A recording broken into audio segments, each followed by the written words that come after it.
What is going on, guys? Today is a beautiful day outside, and I'm going to melt some metal. And I have here in front of me a few train placards, number placards. And one of them is the largest lost foam casting that I've ever done. So I have two 1218 placards. I actually made it so they are in one pour, and I put this little piece of foam in between it to keep it stable while I glued that centerpiece in the top where the sprue is. Now, this is the biggest lost foam casting I have ever done. This thing is 8 inches around. Somebody reached out to me after I did my last train placards and wanted me to do this one. This one was actually pretty difficult for me to do. It took me quite some time to get the letters correct because this is old and there really wasn't any pictures of it online. So as usual, I carved out the design with my CNC. And when I was finished carving out the design, I then coated it with a watered down layer of wall plaster or drywall mud. I put on my first layer, let it dry for about 24 hours, and then I went over it one more time to make sure that I got everything. And I got all in between, all of the O's and the R's, anywhere there might be an air pocket. And for today's metal cast, I'm going to be using the VEVOR 12 kg double burner furnace. If you guys are interested in getting one of these, I have an affiliate link in the description below, along with a 5% coupon that you can use. This is a very inexpensive furnace and it works very well. So I'm going to start off by putting two pieces of cardboard on top of the plinth underneath of the crucible. This does sometimes prevent the crucible from sticking to the plinth. I'm going to start off by loading the crucible with some ingots that I actually made using the VEVOR 12 kg furnace last week. So if you guys missed that video, make sure you check that out. That was the unboxing video of the VEVOR 12 kg double burner furnace. So once we have a flame started, I'm going to turn on the gas. And I'm not going to use both burners in the beginning. I'm just going to light the lower burner to get it started. And now that the furnace is started, I'm going to head into the garage and start the lost foam casting process. So if you're new to the channel, I do this quite often. It's very simple. All you do is make your pattern out of foam, coat it with wall plaster, and bury it in a bucket full of dry sand. And yes, the sand has to be dry. Because if the sand is not dry, the moisture will affect the wall plaster that you put on your foam pattern and totally mess everything up.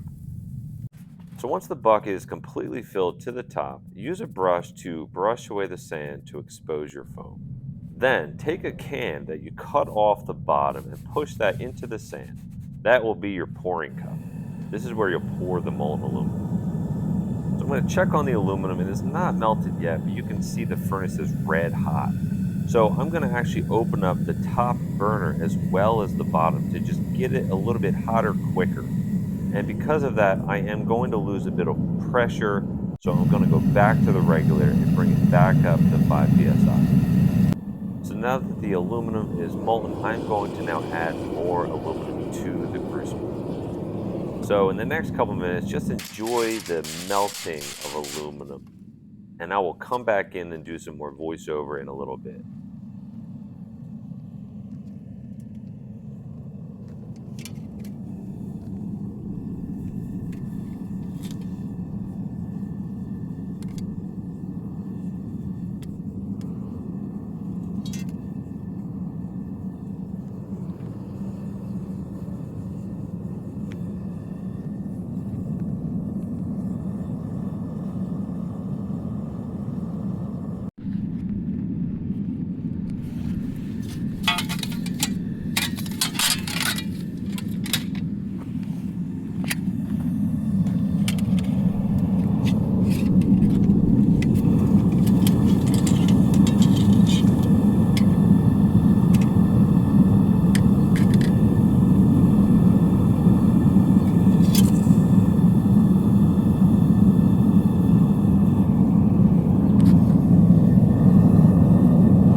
All right, guys, so that was done. Now I need to melt down some more aluminum just to make sure that I'll have enough for the other train placards.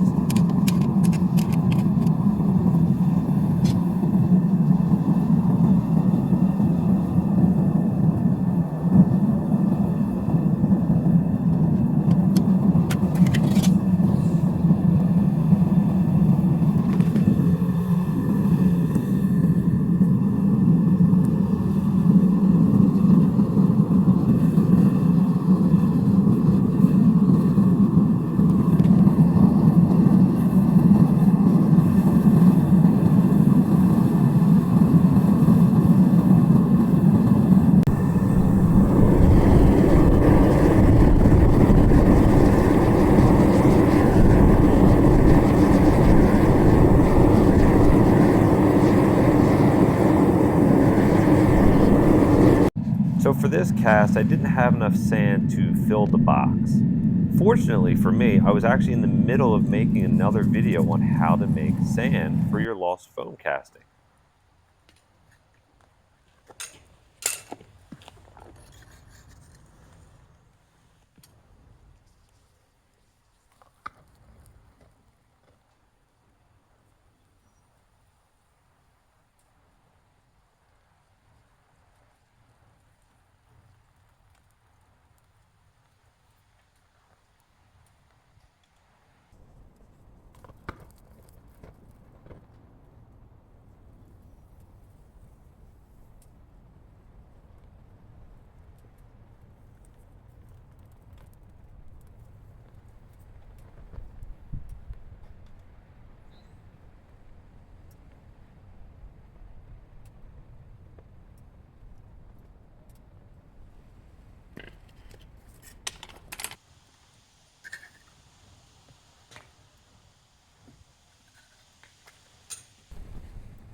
So I picked this big stainless steel dish off of the side of the road one day, and I really don't have any use for it.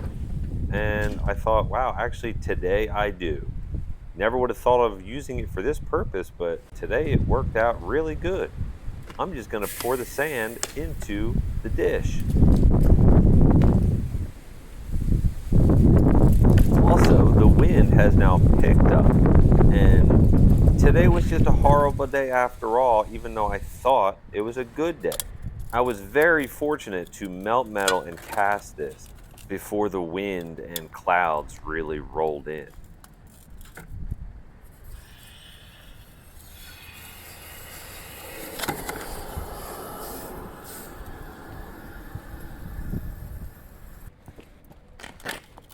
So now it's not hot anymore. I'm just going to take a wire brush and brush off some of the plaster that was still on the aluminum cast, just to get a really good look at like the letters and see how they came out.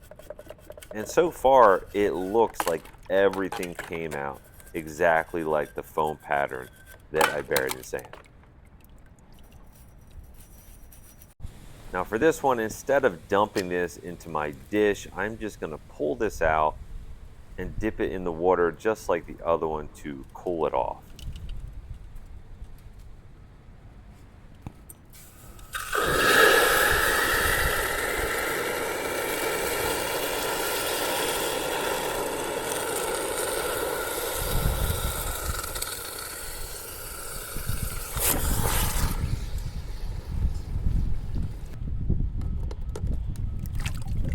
And just like the other one, this one looks like it came out excellent.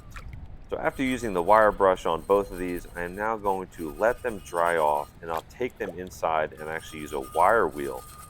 That'll do a much better job than the little tiny wire brush I'm using here.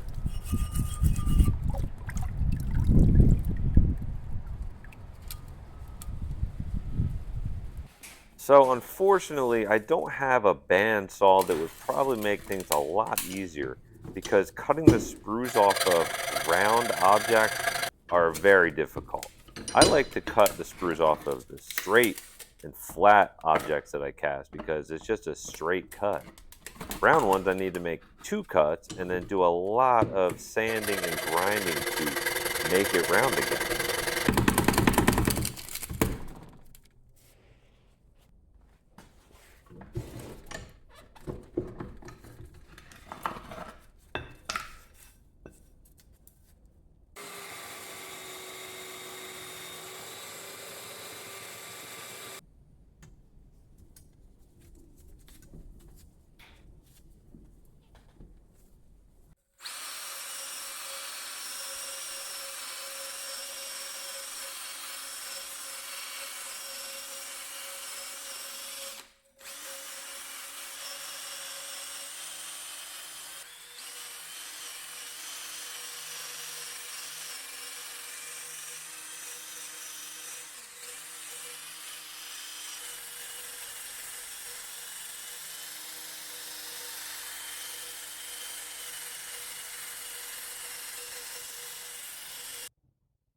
Guys, this is the biggest one, the biggest casting that I've ever made.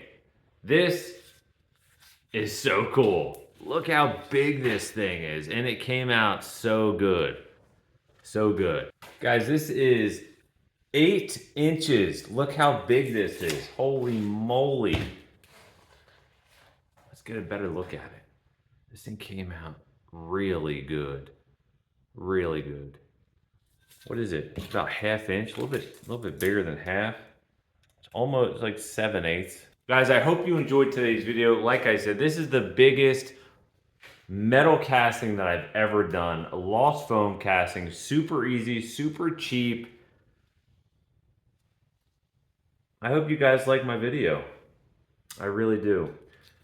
If you did, smash the like button, comment below, and stay tuned for my next video. Probably next week. Yeah, next week, guys. Turn on your notifications and let's get casting.